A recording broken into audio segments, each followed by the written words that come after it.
Estamos iniciando o programa Check-in de hoje. O entrevistado é um cara que já viajou o mundo. Em apenas uma vez, visitou mais de 30 países aos 22 anos. Se despediu da mãe e acabou indo para fora do Brasil com $900 e não voltou tão cedo. Lá trabalhou em 3 países diferentes. Nosso entrevistado é o lajadense André Killing, o Deco Killing, como é conhecido. Prazer em tê-lo aqui no programa Check-in. E antes de mais nada, é saber de onde surgiu a tua paixão por viagens, André. Hoje é um prazer estar aqui contigo, te reencontrar depois de tantos anos, depois da Rádio Independente, que a gente havia seguido. Verdade. A paixão da viagem é a paixão pela aventura, né? Desde pequeno, eu sempre tinha esse instinto dentro de mim de querer acampar, de querer fazer coisas diferentes. Tinha um mapa mundi em casa, redondo, um globo, na verdade, e eu rodava e sempre dizia que ia viajar. E aquilo foi uma coisa que foi crescendo comigo, né? Então, mesmo antes de fazer a primeira grande viagem, que foi essa, que foi feita em 1989, já faz bastante tempo, né? Se fazia muitas aventuras, que era junto ao Rio Taquari, Rio Forqueta, acampamento, coisas que me tiravam da rotina. E deixava esse senso de liberdade, esse senso de estar em contato com a natureza, com coisas diferentes, não do nosso cotidiano. E isso foi evoluindo, né? A gente vai crescendo, as ambições vão aumentando, a gente vai sonhando com algumas determinadas coisas. E então chegou um dia que foi feito, então, essa grande viagem, que passaram-se por 30 países, né? Numa época totalmente diferente de hoje, onde não existia a internet. Mas eu digo que a vontade que se tinha na época era imensa, igual hoje a gurizada que viaja aí, faz intercâmbios, né? Mas foi uma coisa que me acompanha até hoje, né? Tanto é que isso que ele trouxe aqui, né? Exatamente. Mas, André, antes, de quem que gostava de viajar? Aqui mesmo pelo Vale do Taquari, né? Pelos rios, você diz que, se fosse definir, seria parecido com um pato marreco, porque gosta tanto de água, né? Sim, em casa próxima à Lagoa dos Patos, aqui no Rio Taquari. Sim. Era o pai, a mãe, ou, na verdade, veio de você mesmo? Não, eu tinha um avô paterno, que gostava muito materno, gostava muito de pescaria. Meu pai também gostava de pescaria, aventuras, né? Então, contato com a natureza e fugir do ambiente, vamos dizer assim, da cidade, né? Do cotidiano, da questão de ter a vida urbana. E numa época que se pegava possivelmente muito peixe aqui no Rio Taquari. Também, porque tem as fotos da época, né? Hoje, como eu moro na beira do Rio Taquari, e nós temos essa vamos dizer, uma propriedade lá na beira do Canal São Gonçalo, também tem todo esse contato com a água, e muito hoje das viagens, né, que eu faço são voltados à pescaria, e Argentina, e Uruguai, o Pantanal. Então, hoje o turismo, a viagem, se mesclam com as aventuras, com as pescarias e com essa vontade de ter esse contato, né, com a natureza e sair do cotidiano. Tanto é que uma das vezes desceu de barco de Mussum, vocês desceram até Lajado, não? Sim, nós temos uma turma que já desceu de Mussum a Lajado, outra de Lajado a Porto Alegre, né? Então, temos expedições que queremos sair de Lajado e chegar até no Canal de São Lourenço, que já é uma viagem bem maior, né? Quantos dias, mais ou menos? A gente acredita que uma semana para chegar. Semana. Mas são tudo projetos que a gente tem. Faz parte, sempre digo, planejar algumas coisas para o futuro, né? Colocar outras metas maiores. Mas hoje eu digo que a gente continua vivendo essa questão da natureza e essa questão de fazer, vamos dizer, as aventuras, e tem a ver muito com viagem, né? Morando ao lado do Rio Taquari e vivendo bastante ele também, né? Bem, nessa viagem que vocês pretendem viajar uma semana, dorme-se no barco, não? Sim. Barracas? Pode dormir no barco, se for um barco um pouco maior, mas geralmente você bota as barracas na beira, né? Porque em um dia a gente já chega em Porto Alegre, depois entra no Guaíba, e a navegação mais difícil é a Lagoa dos Patos, né? Mais difícil? Porque ela é maior, né? Ela tem mais de 300 quilômetros de comprimento, ela é muito larga, tem ventos, né? Então muita onda. Vem o vento sul contra, já é difícil para tu perde rendimento, tu pega um vento lateral, já é mais difícil, a onda pega lateralmente. Então, são coisas que a gente tem que... Por mais que tu estuda nessas áreas, que nem Lagoa dos Patos e a Mirim, o que manda lá é o vento, né? Mas projetos existem e a gente tem que planejar bem para evitar que possa acontecer algo errado, né? E não pode ser um barco tão pequeno, né? Tem que ter calado mais alto, né? A Lagoa dos Patos dá ondas bem acima de 1 metro de altura, 1,5 metro, né? Quando dá um vento muito forte. Então, a gente tem que tomar cuidados, ter um bom senso de orientação, levar equipamentos, GPS, sonar, que possam te orientar quanto à profundidade da água, quanto te orientar também geograficamente, norte, sul, leste, oeste, e aí tomar os cuidados de mantimento, combustível, seja aquilo que for, né? Mas... Agora, Deco, da onde, aos 22 anos, Sim. um rapaz sai aqui do Vale do Taquari e vai visitar 30 países, né? Sim. Inicialmente pensava isso? Qual foi o propósito inicial quando você te casou? Eu sempre tive um sonho de conhecer o mundo. Na época, em 1989, em 88, foi um grande amigo meu, Peco Nicareta, Pércio, hoje meu compadre. Ele foi com mais 2 amigos, eles foram para a Europa. E eu fiquei aqui, só com a vontade, né? Como meu irmão estudava em Porto Alegre e eu e a minha mãe estávamos aqui, eu, sendo o único filho perto, não ia deixar a mãe sozinho. Perdeu o pai bem jovem. Com 5 anos. E aí, o que aconteceu? Um dia, minha mãe pediu porque eu não ia viajar, eu falei que era por causa dela. Ela, no mesmo instante, disse, pode ir embora amanhã. Que isso vai fazer falta na tua vida, tu conhecer países e tu não pode crescer sem realizar um grande sonho teu. Que mãe, hein? Ela foi fantástica. E aí, o que aconteceu? Eu juntei $900, comprei a passagem de ida, na época podia, né? Comprei uma passagem até Rio de Janeiro, do Rio de Janeiro fui a Roma e de Roma fui a Frankfurt, né? E desci no terceiro maior aeroporto do mundo, sozinho, falando português. Tinha algum amigo esperando, não? Ninguém. Ninguém? Ninguém. E aí eu peguei um outro avião para Munique. O meu amigo, Peca, era para estar lá, mas aí ele tinha ido para a Holanda. Tinha acabado esquecido que eu ia para lá, né? Parceria. Esse é teu amigo. A gente se encontrou uma semana depois. Mas aí o Rogério Brum, que era um outro lajadense, foi lá, a gente se encontrou. E uma semana depois que eu cheguei em Munique, a gente resolveu fazer uma viagem. Daí a gente foi para a Áustria, na antiga Iugoslávia. A gente foi para a Grécia. Pegamos um navio na Grécia. Fizemos um cruzeiro no Mediterrâneo. Fomos a Mirassol, Chipre. E acabamos em Israel. Mas imagina, isso 10 dias depois que eu estava em Lajeado. Chegamos lá, o dinheiro já não tinha para voltar para o Brasil, né?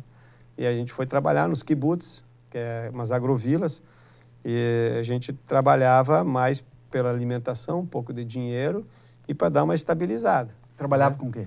Eu trabalhei com gado, trabalhei com a colheita de abacate, laranja, uma fabriqueta de pizza, atividades rurais. O que aparecia, sim, desse algum rendimento, exatamente, era dentro da agrovila essa, né, que eram chamados kibbutz. A gente ficava a 10 quilômetros da faixa de gás, a gente escutava as bombas estourarem toda noite, né, e a gente ia ficar um tempo lá, só que aquilo começou a ficar meio monótono. Então nós fomos para o sul de Israel, numa cidade chamada Eilat, onde a gente trabalhou como chapa, nesse pessoal que fica nas entradas da cidade, né, para fazer qualquer tipo de serviço. Nós recolhemos rede no mar, carregamos pedra no deserto, trabalhamos em construção civil, fizemos várias atividades lá. E óbvio, nenhuma foto, não, dessa época? Tem. Daí a gente vê que o tempo vai destruindo a gente. O cara é jovem, tem muita vitalidade. Na época a gente tocava, né, para frente, ó, tá ali a foto lá. Isso é na entrada da tumba de Tutankhamon. Quem é esse ali? Isso aí sou eu. Não é um árabe lá, né? Isso aí, ó. Isso aí é na planície de Gizé.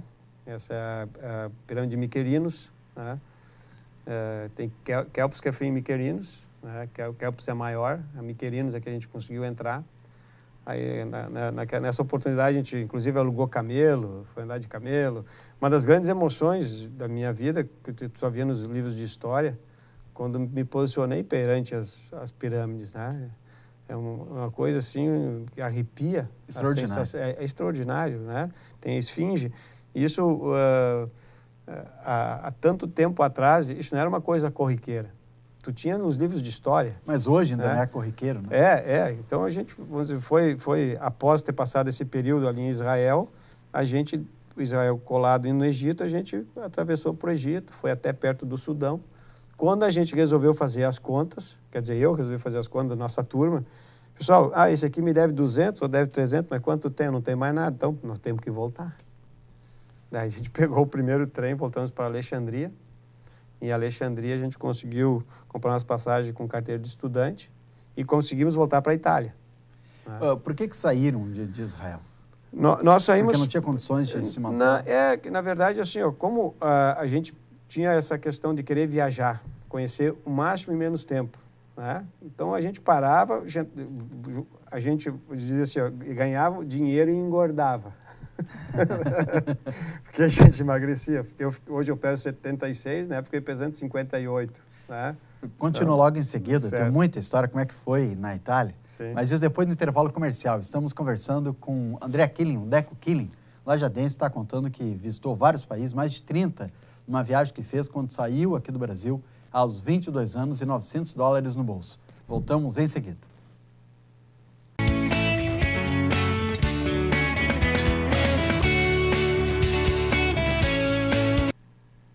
Voltamos com o programa Check-in de hoje, entrevistando André Killing.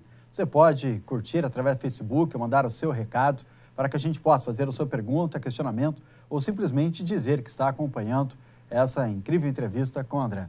André, então deixou Israel, Sim. já praticamente sem dinheiro, e voltaram para a Itália, isso? Foram para a Itália. A gente foi até, na verdade, nossa entrada foi novamente na Grécia, na Europa, e aí nós pegamos um avião até Milão. De Milão pegamos um trem a Munique, né, que é a cidade de onde nós tínhamos saído. Na Alemanha. Na Alemanha. Então lá a gente começou a arranjar empregos, né, em fábricas, montando joguinhos, em restaurantes. E a maior atividade que eu tive lá foi lavador de prato, o Spiller, chamava na Alemanha, né, que se ganhava relativamente bem. Mas de manhã eu descarregava saco de batata no mercado e de tarde, das 4 da meia-noite, lavava prato. No domingo, que era o dia de folga, eu trabalhava o dia inteiro. Então, quando parava para trabalhar, era para juntar dinheiro e engordar. Quanto tempo, mais ou menos, trabalhava? Era 60 dias, né? 75 dias. E aí, sim, juntava o dinheiro, engordava e botava o pé na estrada. E aí emagrecia? Porque a gente não parava, né? Quando tu é mais novo, tu dorme o necessário e aproveita a vida ao máximo, né? Então, como o tempo era uma coisa que a gente tinha pouco, era dinheiro e tempo, mas nós tínhamos muita vontade, né? Então, depois a gente foi para o norte da Alemanha, eu e o Peco Nicareta, o Pércio, encontramos o Alexandre Heine, que é da Docile, aqui de Lajado, e nós três resolvemos entrar na Inglaterra, que era o nosso sonho. O que aconteceu? O Peco passaram 500 pessoas, 2 retidos para averiguações, eu e o Peco, né? E um foi mandado embora, o Peco. Foi mandado embora. E o Peco não tinha nem nada de dinheiro. E eu tinha $1.300. Consegui voltar, dei 650 para ele, fiquei com 650 e fomos para a Inglaterra, né? E lá, aí eu e o Alexandre Heineck trabalhamos de servente de pedreiro uns 2 meses e meio, né? Quando o salário mínimo no Brasil era $48, nós ganhávamos 1.500. Carteira assinada... não existe. Não, naquela época eu trabalhava no Black lá. Foi a época que mais ganhou dinheiro. Era bastante dinheiro, porque, para ter uma ideia, depois eu comprei um carro na Holanda com 4 anos de uso. E eu paguei $750. Isso era 2 semanas de trabalho de servente pedreiro. Para tu ver o poder aquisitivo, né? Com 2 semanas de salário de servente pedreiro, eu comprei um carro que seria, vamos dizer, hoje, o que nós poderíamos colocar? Um carro médio, um Volkswagen médio, né?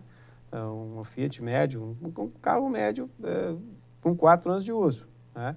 Então, que se ganhava muito bem. Mas quando a gente terminou de trabalhar de servente de pedreiro, a gente fez uma outra viagem, a gente alugou um carro, né, aquele do Mr. Bean, né? Pequenininho.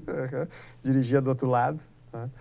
E daí nós fomos conhecer a Inglaterra, o país de Gales e a Escócia, né? Então a gente subiu até Highlanders, a área do Lago Ness. Nós acampamos do lado do Lago Ness, ver se o monstro ia aparecer. Mas é permitido, não? Nós dormíamos onde dava, onde a gente cansava. Não ficava perguntando se era permitido? A gente montava a barraquinha. Nós dormíamos, para ter uma ideia, no cemitério, na cidade de Tintagel, que é a cidade da lenda de Rei Arthur. Nós dormíamos no cemitério. Que a gente era um lugar... tu ir para fora do Brasil dormir no cemitério. Então, mas era um lugar que a gente achou que tinha bastante paz, calma, ninguém ia incomodar. Nem a polícia.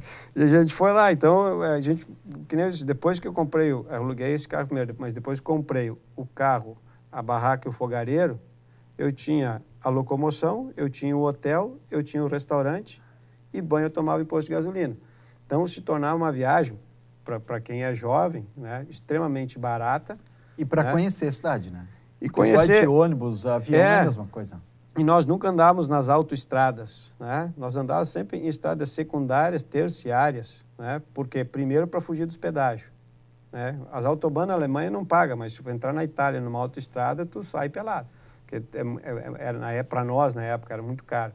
Então, a gente sempre andou em estradas vicinais, então tu conhecia mais os lugares mesmo. Passava no interior do país. Tu não passava por uma autoestrada só por túnel e viaduto. Então, isso era muito legal, porque a gente chegava, agora 5 horas, vamos parar, né? Montava acampamento, ia lá, fazia uma comida, né? Se tinha um lago, um riacho, tomava um banho, né? Mas também, se o banho tinha que pular um dia, pulava.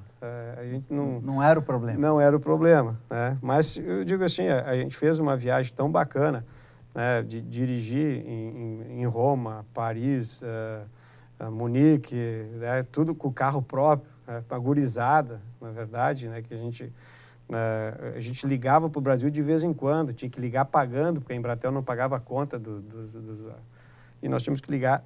A gente trabalhava o dia inteiro para dar um telefonema de 5, 10 minutos. E como era a comunicação? Não era só isso, né? Não tinha internet, né? Não, era telefonema caríssimo, que nós tínhamos que pagar lá, ou carta. Você mandou muita carta para sua mãe, não? Mandei para minha mãe, eu tinha uma namorada na época. Aqui em Lajeado? Aqui em Lajeado. Eu mandei alguma carta, algum quilo de papel que passou pelo correio. Era mais apaixonado quando estava lá quando chegou, porque a carta é todo um... Mas eu tenho... Olha, é um bolo de cartas que eu tenho. E aí depois a minha mãe me deu todas as cartas, a namorada depois não deu certo, me deu todas as cartas. Então, na verdade, eu tenho um diário escrito, né, de todos os dias, de todas as aventuras, as aflições que a gente passava também, né? De tu ter separado do teu companheiro, de tu estar passando fome, né? E estar magrinho, né? A incerteza, né? De se tu vai conseguir entrar na Europa, não vai. Por exemplo, eu estive uma semana antes da queda do Muro de Berlim. Em 89. 89. Eu olhei no metrô, disse que sair lá do outro lado. Mas nem sabia. Mas estava prestes a cair, não? Não, já estava fervendo aquele negócio. Sabia. Estava. E aí eu peguei um metrô do lado de cá e passei por 2 estações fantasmas, tudo quebrado, tirado, como tu viu que ninguém mais estava ocupando, e saía do outro lado na Friedrichstraße, que já estava na Alemanha Oriental. Chegaram, pediram o dinheiro, o visto, eu não tinha nada preso. Falava alemão ou russo. Sozinho? Nesse ponto... retido. Eu e o alemão, o Alexander Heineck, só que ele tinha um visto americano. O visto americano abria em qualquer porta. E eu fui mandado para um quartinho separado. E aí, imagina, falando o alemão de lá e o russo, imagina como é que eu vai conseguir. Ganhei visto de 24 horas para ir para o outro lado. Para ir embora, na verdade. Para 24 horas para ficar em Berlim, dentro de um trajeto, depois eu vou retornar. Então, muitas coisas assim aconteciam, né, sem muita previsão, porque o que nós tínhamos na época era uma caderneta onde a gente anotava as informações e ia colhendo, né? Onde ia comer, onde é que era barato, onde é que dá para dormir. E não é hoje abrir o Google eu vou viajar onde que é o hotel mais barato, onde é o melhor restaurante. Não. E assim, ó, durante todo esse período que durou essa viagem, poucas noites se dormiu numa cama confortável, né? Fala o que, desse mês, 2 meses ou 1 ano e meio? De todo esse período aí. De todo esse período. Nós dormíamos em qualquer lugar, né? Por exemplo, teve um show do Pink Floyd em Stuttgart, nós estávamos em Munique, 400 quilômetros, né? E aí, nós fomos de carona. Chegou no final do show, eu dei uma bobeada, cansado, deitei no banco, perdi o pessoal. Eles foram embora e tu ficou Foram dormindo no embora, banco. eles também não notaram, a gente estava num monte, foram embora e daqui a pouco estava eu lá. Cadê o André aqui? E eu tinha que trabalhar outro dia de manhã, né? Fui para a autoestrada, dedão, consegui chegar a tempo do outro dia no trabalho também, né? Então, Um show inesquecível também, né? Sim, Foi para a Alemanha esse show do Pink Floyd. Sim, sim, foi fantástico. É um show clássico, rock clássico, uma das melhores bandas que já existiram, né, em todos os tempos. Então, mas a gente fazia isso, sabe? Trabalhava, curtia, olhar um jogo de futebol, olhar um show de rock. Te sentiu inseguro alguma vez, Deco? Eu me senti um pouco, vou dizer assim, inseguro, nessa vez na Alemanha, que eu fiquei num quarto sem roupa. Os caras não entendiam o que os caras falavam. Fiquei com medo, né? Porque eu não sabia o que ia acontecer, não sabia o que tinha acontecido com o Alexandre. Quando a gente voltou, também, quando a gente voltou de Israel, que entramos novamente na Europa, lá na Grécia, em Atenas, se nós não entramos, o que ia acontecer? Não tinha dinheiro. Ia ser mandado de volta para o Egito. E aí, vai trabalhar como? Para juntar dinheiro para voltar, né? Então, teve fases aflições, assim, aflições, né? Mas eu sempre disse, Deus esteve junto todos os dias, nos ajudou, não fiquei doente nem um dia, né? Sempre com bastante saúde. E deu para cumprir, né, com esse objetivo, né, que era realmente viajar, conhecer. Não era guardar dinheiro, não era trazer dinheiro para o Brasil, mas era essa sede que a gente tinha na época. E daí eu vou só dizer o que era na época. Quando eu voltei em Lajeado, quando eu cheguei, eles botaram em cima de um carro, ali na entrada da cidade, e desfilaram comigo na cidade. Rapaz, eu tinha ganhado uma medalha. Ele voltou, que nem o Marcel chega das competições, aí, eles botaram e desfilaram, cara, porque o cara voltou, né? E aí eu saí de lá, fui direto para a rádio, universidade, da palestra, colégio, todos os colégios me chamaram, rádio e jornal. Bom, você é fantástico para nós até hoje, te ouvi, imagina, em 89, né? Viu a queda do Muro de Berlim, né? Tava lá, né? Sim, então foi muito legal. Então isso me marcou e também marcou muito, porque depois de muitos anos ainda o pessoal pedia para a gente dar palestras. Mas aí não só para contar a aventura, mas contando que se tu tem um sonho, né? Motivacional. Exatamente. Mas como é que vocês foram? Né? E a gente falar muito a força de um para o outro, que quando tu tem uma outra pessoa, um amigo do teu lado, e aí tu um dá força para o outro, e os dois se ajudam, e aquilo vai se tornando uma força, e a vontade vai fazendo as coisas acontecer. Percebi, né? Ali, quando você disse que tinha $1.000 e poucos, né? Sim. Aí o teu amigo Peco não tinha, você dividiu o que tinha, né? Exatamente. Bom, a gente vai para o intervalo, né? Depois certo. A gente volta conversando um pouco mais com esta aventura, viagem de mais de 30 países. Mas o que aconteceu logo em seguida? Será que foram só momentos bons? Em que mais o André Killing trabalhou? Depois do intervalo comercial.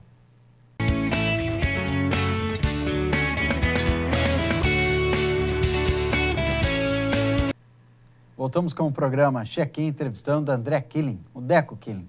Deco, depois que voltou a segunda vez para a Alemanha, como você se comportou a partir daí?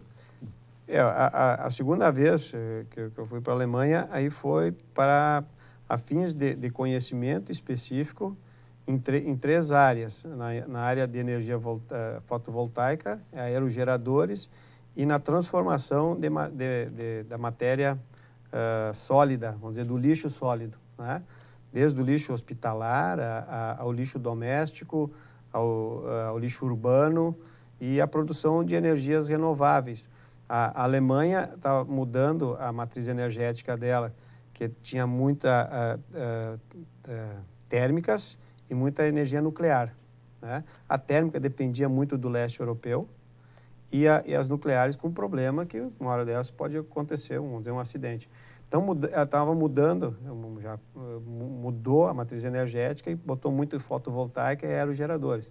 Então, eu fui lá, essa segunda vez, que eu fui mais para a parte oriental da Alemanha. A mesma viagem, mas agora para conhecer outras coisas. Né? Exatamente, né? Então, eu fui mais para essa parte da Alemanha e também na República Tcheca. Fui até Praga, onde também a questão das energias renováveis, também o pessoal está muito desenvolvido, né?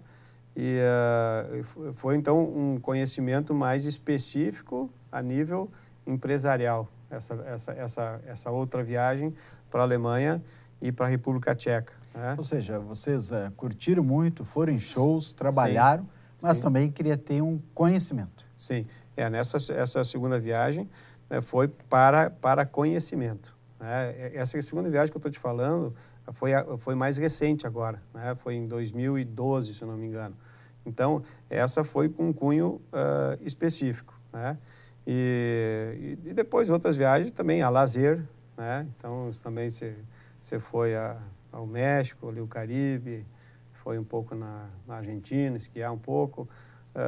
A viagem também te proporciona o lazer. Né? A primeira foi a aventura, vamos dizer, outra foi conhecimento, mas a viagem também é a questão do lazer. Né? E hoje, as viagens que eu acabava fazendo mais é com o meu hobby, que é a pescaria. Né? Então, eu sempre digo, a viagem te tira da tua zona de conforto, te tira do teu sofá e da tua cama. Né? Te tira da tua cozinha. Então, tu vai ter que comer, tu vai ter que dormir, tu vai ter que se adaptar, né, a outras circunstâncias. E isso eu acho que é o bacana, né, de tu sair e fazer as coisas diferentes.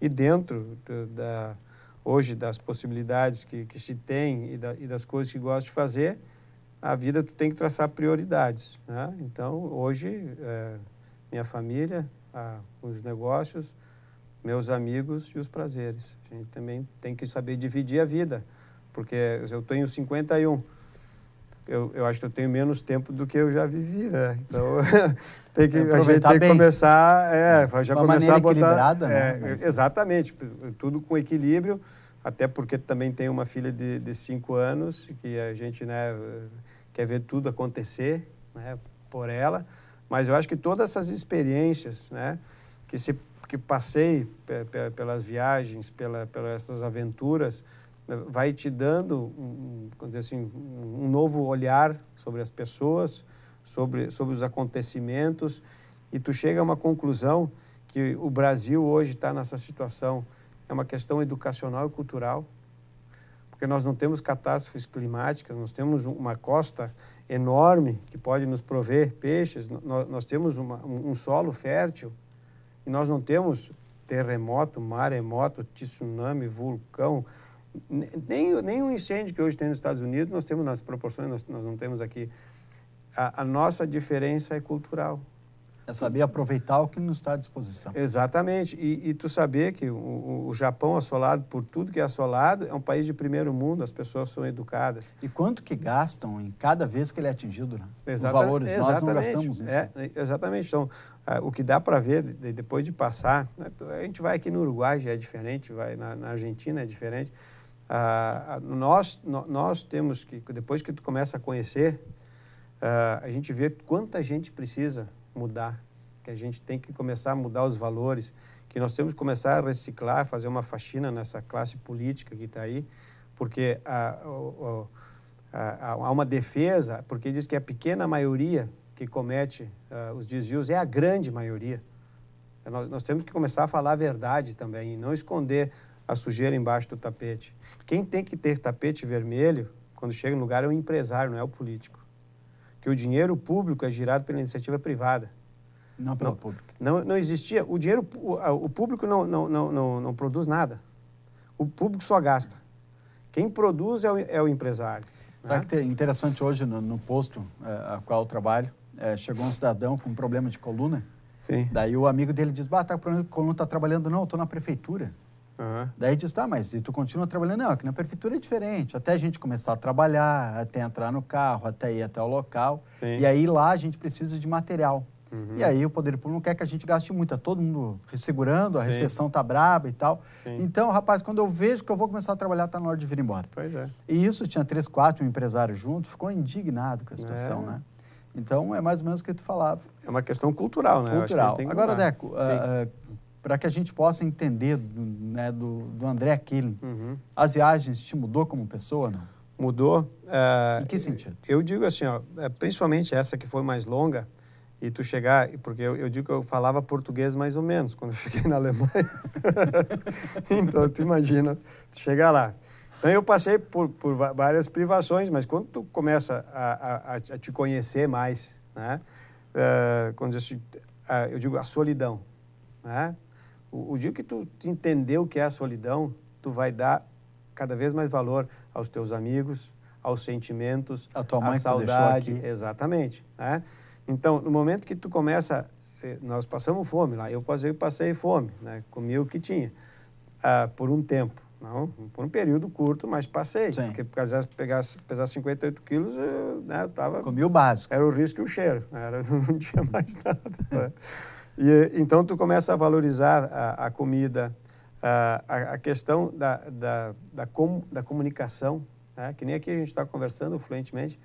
Lá, pô, eu abri um negócio, tu não entendia, cara. Aí tu estava lá em Israel, era hebraico, árabe, tu não entendia nada, né?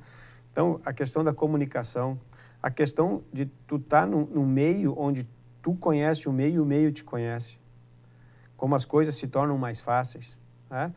Então, eu acho que tudo isso, até hoje, quando eu saio e eu faço, seja a viagem mais singela, mesmo dentro do Brasil, ou a mais curta, se tu vai numa cidade, sei lá, a 100 quilômetros de La Jato, já não está mais no teu meio.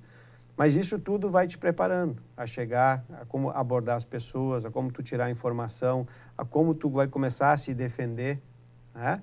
E eu acho que essas viagens me deixaram um legado e me prepararam muito para a vida. Com certeza, com certeza. Respeitar as pessoas, né? Saber que independente se eu estou lá ou aqui, a gente é uma pessoa, a gente tem que criar os elos em volta da gente, né?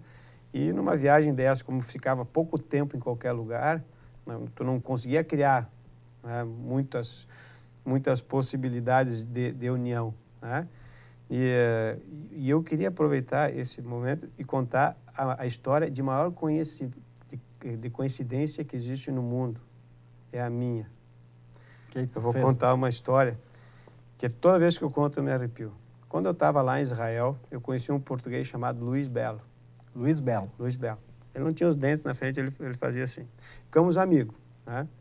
O dia que eu avisei que eu ia embora, ele começou a chorar, ele veio e me abraçou. O mundo é pequeno e nós vamos nos encontrar. E aí vem a história da maior coincidência do mundo. E não existe. É uma história que dá tanta coincidência. Eu podia contar isso no Fantástico, no Faustão, no Silvio Santos, sei onde. Aconteceu o seguinte, no último dia de viagem, nós estamos num hostel, um paulista vem falar comigo. Em que país isso? Em Portugal. Em Portugal. Último dia de viagem, estava em Portugal. Vem um paulista, vocês são gaúchos, né? São gaúchos, é. Da onde? Lajeado. Ele disse, não acredito. Conheci 2 lajadenses. Eles estão morando em Oeiras, 40 quilômetros daqui. O alemão mas lá, no último dia. Quem que nós vamos fazer no último dia? Não dá para fazer. Vamos lá conhecer os caras. Pegamos o trem, entramos nesse bar. Os 2 lajadenses. Quem entra no bar? O português. O Luiz Belo. O Luiz Belo morava em cima, no bar. Quando ele olhou e me viu... Mais de um ano depois, porque ficou mais de um ano depois. No último dia de viagem, quando ele viu, ninguém entendeu, nós corremos, se abraçamos, caímos no chão, nós gritava. Tem foto registrando o nosso encontro. Por isso que eu digo, a viagem no último dia aconteceu esse fato, que é uma história de tantas coincidências, né? De ficar no mesmo hostel, o cara ser paulista, te conhecer, chamar a conversa, tu é de Lajeado, tu vai lá, e o Luiz Belo, por um acaso, entrou para tomar uma água no bar. E um amigo que conheceu há pouco tempo e que disse que iriam se encontrar. E são amigos até hoje, não? Perderam o contato. Perdemos o contato, porque na época não tinha essa mídia. Eu já procurei Luiz Belo, Oeiras, no Facebook, esse tipo de coisa, não achei mais ele, né? Bom, mas isso te marcou tanto, te emociona falando isso agora. É bacana porque, vamos dizer assim, foi uma coisa que eu digo, quando a energia é positiva, a energia é boa, né? Nós fizemos essa viagem com muita energia, muita vontade que tudo desse certo. Do bem, né? Do bem, só para conhecer, né?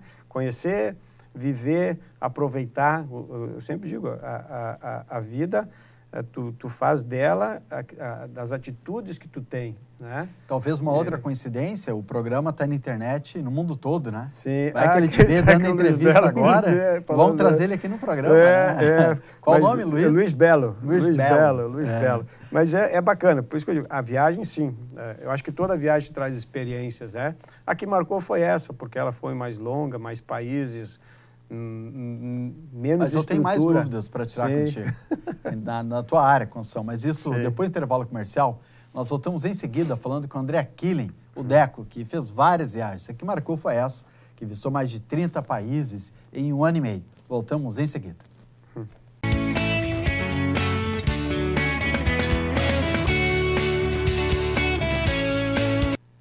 Voltamos com o programa Check-in, entrevistando o André Killen, o Deco Killen, como é conhecido. Deco, apaixonado por viagens, começou muito cedo já com o pai, com o avô, pescando aqui nas margens do Rio Taquari, e hoje pesca pelo mundo, né? Não pelo mundo, por onde a gente consegue, a gente vai. Onde dá peixe, né? Às vezes você viajar longe para conseguir pescar. Exatamente, também. Ou nos açudes dos amigos, né? Também, no quintal de casa, a gente tá, onde tiver peixe, a gente está praticando, né? Agora, eu achei interessante, Deco, que tu interrompeu a tua faculdade na metade para poder viajar e faz urbanismo e arquitetura, né? Arquitetura e urbanismo é a faculdade. E achou algo interessante da tua área que pôde aproveitar depois aqui mesmo, nos teus prédios, na tua construtora, ou no teu dia a dia, não? Sim. Porque visitou berços, né, que começou tudo isso. Onde eu trabalhei na Inglaterra, que é a Isle of Dogs, que é a Ilha dos Cachorros, que é a Nova Londres, né? A tecnologia, eu vi um prédio de 40 andares ser erguido em 60 dias, a estrutura. 40 andares, 60 dias. Eram 4 gruas que trabalhavam com todo o sistema metálico, já vinha pessoal fechando embaixo, né? Um absurdo. Está de pé até hoje. Metálico, né? Então, a mesma questão de alvenaria estrutural, eu já apliquei alvenaria estrutural aqui também. Mas a tecnologia que existe, vamos dizer, nos países de primeiro mundo, está muito aliado também ao poder econômico que eles têm. Né? A rapidez em executar um projeto é ele começar a dar o retorno. Né?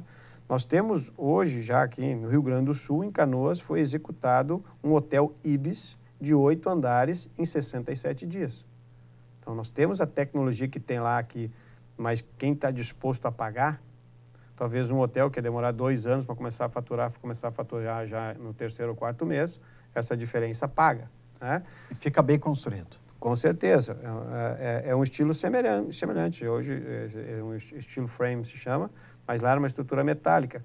Mas a alvenaria estrutural, existe tecnologia, muita coisa civil tentou se trazer, mas nós aqui, vamos dizer, em Lajeado, nós estamos no sul do país, numa cidade do interior. Tu não consegue, vamos dizer assim, competir com São Paulo, Porto Alegre, né? Mas, claro que tu consegue trazer ideias de produtividade, organização, desperdício, elaboração de projetos, tu traz aquela coisa que depende de ti trazer, de ti absorver e trazer para o teu canteiro de obras, para a tua empresa. Mas sempre são conhecimentos que se tu for trazer em larga escala, tu vai ter que trazer equipamento, tu vai ter que trazer pessoas treinadas, tu vai ter que trazer o material e fica um pouco mais difícil. Caro, né? Fica caro e fica difícil. Se vem de outro país, essa tecnologia para São Paulo é uma coisa, para Porto Alegre, para o interior... E depende de volume para ser rentável também, né? Então, mas dentro disso aí, valeu a pena, porque na Alemanha também, a gente trabalhou em umas reformas e a gente dizia que era meio pedreiro, meio... E era, não? Ia. Né? Mas te ajudou na profissão isso também, não? Eu vou te dizer que a viagem em si, ela mostrou que a gente, na hora do aperto, a gente faz muita coisa que acha que não é capaz. Né? Que nem descarregar 1.800 sacos de batata de 25 quilos. Eu disse, não, isso não dá para descarregar. 1.800? 1.800 sacos por dia tinha que descarregar. Então, eu disse, não, isso eu não vou conseguir. Depois que tu começou no primeiro, no segundo, terceiro, quando tu vê, tu faz. Né? Precisava do dinheiro? Precisava do dinheiro, era um dinheiro bom. Né? E eu sempre digo, a necessidade, quando tu tá precisando, e era o nosso caso, né? Porque eu estava poucos dias já lá, eu já não tinha mais dinheiro para voltar. Eu tinha que trabalhar, tinha que se virar, tinha que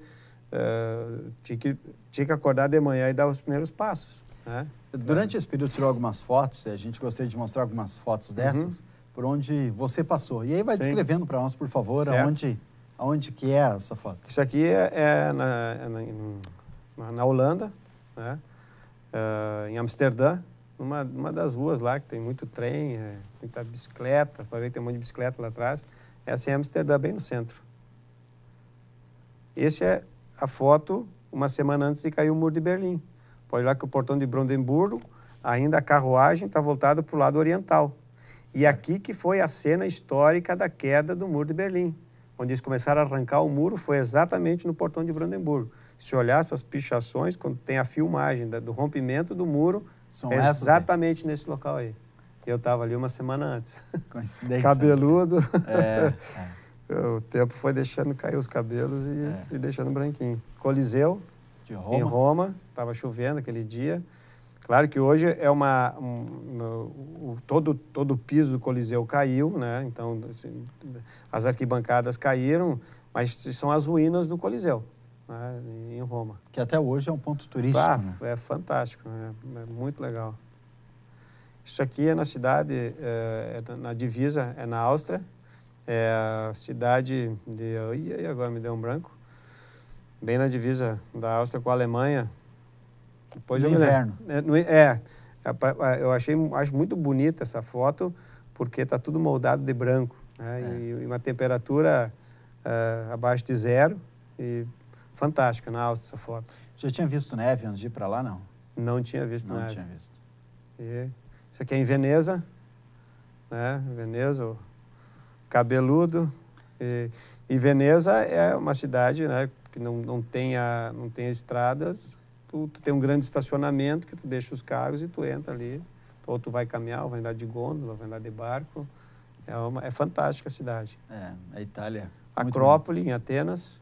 Né? Então, um mundo antigo, e isso está no meio da cidade, então eles preservaram a história. A cidade se desenvolveu em volta, mas está aqui a Acrópole, né, o panteão das lendas gregas, da história grandes grega. Pensadores gregos, discursos, né, oratória era usado nesse local. Do espaço físico real que eles conviveram. Né? Ou seja, bacana. As fotos marcam, mas mais do que as fotos é o momento que a gente passa, né? É a emoção. A emoção de ter passado por esses locais, por ter enxergado a história, tu voltar milhares de anos atrás, enxergar esses locais. Porque hoje o turismo pode fazer ele histórico, pode fazer ele mais natural, com paisagens, mas a Europa ela tem uma história. O Oriente Médio, o Egito, Israel, tem muita história. Né? E essa viagem teve muito a ver com isso. O continente europeu tem muito a história, né? O mundo antigo, o mundo velho, que é o berço das civilizações, né? E isso foi muito legal, muito importante, e também culturalmente, para a gente poder aprender e vivenciar. Né? Dos países todos que já conheceu, qual que mais te chamou a atenção? Não? Olha, eu vou te dizer, em termos de história, Israel me marcou. Israel. A gente andou lá pelo Santo Sepulcro, a Via Dolorosa, Muro das Lamentações. A gente foi no Mar Morto, onde Jesus caminhou. Eu tenho foto, esqueci de trazer. Eu tenho uma foto deitado no Mar Morto lendo um jornal. Tu não afunda. Muito sal. Muito sal. Então, história ali. A questão de natureza, eu me impressionei com a Escócia, né? Parece que está viajando dentro do cartão postal, né? E achei muito, assim, se fosse para morar, acho que, apesar de ser alemão, eu moraria no norte da Itália, porque lá eu percebi das pessoas alegres, né? Extrovertidas, talvez passei numa época diferente, mas achei legal Milão, Torino, Verona, Gênova, aquela parte norte da Itália, perto dos Alpes. Achei um lugar fantástico. Então, a Alemanha, em termos de organização, é fantástica. E pode botar a Suíça e a Áustria junto. É uma coisa fantástica, né? Vamos chegar lá um dia, não? Não. não vamos chegar. Não acredito, porque é uma questão... eu fui no aniversário de uma cervejaria, a Hofbrauhaus, de 500 anos. 500 anos que tem a cervejaria. Sabe? Então, é uma tradição. Os copos de metal chegam a estar gastos, que vai passando de família para família, de tanto tomar cerveja está gasto. Então, eu digo assim, é tudo uma questão cultural, é uma questão... Isso eu não falo só da Alemanha, eu falo da Europa no geral, né? Suíça, Áustria, Inglaterra, todos os países. É uma questão cultural. É uma questão onde a classe política é mais séria, né? Onde a classe política, a grande maioria, sim, dá o exemplo, e não é essa pouca vergonha que a gente tem aqui no Brasil, onde o estudo e o professor são valorizados, né? E não o assessorista da Assembleia Legislativa. Por que nós, brasileiros, não trocamos? Por não ter condições ou são os apegos emocionais? Trocar o Brasil, que poderia ser o teu caso, por um dos países que você visitou e tanto lhe encantou? Eu acho que são as raízes, né? O brasileiro tem muito a parte sentimental, né? Seja ele de origem italiana, portuguesa, africana, seja ele qual for, nós criamos um laço mais fraternal, né, de amizade, a gente cria raízes fortes, nós temos amigos, o nosso vínculo de amizades é maior, nossos vínculos familiares são mais fortes, né? E nós temos, querendo ou não, uma liberdade que nos outros países não tem. Então, nós estamos num país que, tirando todos os problemas que existem, que nem isso, nós temos um país maravilhoso, só que o problema está na maneira que ele está sendo gerido, administrado, por uma classe que, infelizmente, hoje não se preocupa mais com o seu eu do que com o coletivo, né? Infelizmente. Aqueles que estão nos assistindo e pensam em viajar, você diria que é para começar por qual país? Ou talvez começar pela Europa, não? Qualquer um deles? Eu vou dizer assim, eu acho que é muito isso particular. Pessoal. Né? Muito pessoal. Mas eu iria sempre antes para a Europa que para os Estados Unidos, né? Eu iria sempre fazer uma viagem que tivesse envolvido questões naturais do que talvez ir para uma metrópole, né? A história eu acho que é importante, mas eu acho que é muito pessoal, né? Eu acho que tem que procurar aquilo que a gente se identifica, né? Porque, querendo ou não, acho que todo mundo se vai, eu gostaria de conhecer tal lugar. Então, é isso que tu tem que ir, o primeiro, sabe? Mas antes, talvez, de ir para fora, conhecer o nosso Brasil, né? Talvez antes de ir para a Europa, conhecer a Argentina, Uruguai, Chile. Que é próximo, né? Que é mais próximo, barato. Mais barato. Dá para ir de carro. Exatamente. Mas eu acho que a gente tem que conhecer aquilo que tem vontade e hoje que está cada vez mais fácil a questão da informação. Eu não falo de valores, mas de informação. Hoje tu vai para um lugar sabendo tudo. Eu lembro que você falou no intervalo de que a tua mãe, para você ter notícia de Lajeado, recortava o jornal, é isso? Sim. Parece que a gente está falando da idade da pedra lascada. Né? E 89, né? Mas é muita diferença, sabe? 20 anos para cá, a tecnologia deu uma virada da cabeça da gente, né? Mas era exatamente isso. Para nós termos notícia do Brasil, a minha mãe recortava pedaços da Zero Hora, do informativo, de qualquer meio de qualquer jornal, e botava dentro do envelope e mandava para nós. Assim que a gente ficava sabendo as coisas, assim, com maiores detalhes. Senão, tu escutava pouca coisa do Brasil, eles achavam que era futebol, carnaval. Quando chegava um alemão de olho claro lá, eles não acreditavam que era brasileiro? Na Alemanha, né? Na Alemanha, eu com olho azul e pele branca, sobrenome alemão, falo, não tinha arrego. Então, o passaporte verdezinho, que é o brasileiro, qualquer fronteira, porque o brasileiro, ele era meio complicado, sabe? André, voltei a te convidar para voltar outro dia, para contar muita história, porque o nosso tempo está estourado, mas prazer em tê-lo aqui no programa Check-in. Obrigado pela tua presença. Sim, obrigado a ti, Joel, é um prazer, passou uma hora rapidamente, eu estou à disposição para falar de viagem, de aventura, de tudo que a vida tem de bom também. Bom, prazer em te encontrar depois de tantos anos, né? Igualmente. A gente falava muito depois, vimos depois de muito tempo. Esse André Killing, o Deco Killing, que viajou pelo mundo, aprendeu muito, diz que sofreu, em especial, né, longe da sua mãe, ele como o único filho próximo dela, e ela diz, vai viajar. Este é o programa Check-in de hoje. Você pode continuar assistindo este programa, vai estar no Facebook, YouTube, ou então a gente se vê na próxima semana. Um grande abraço e até lá.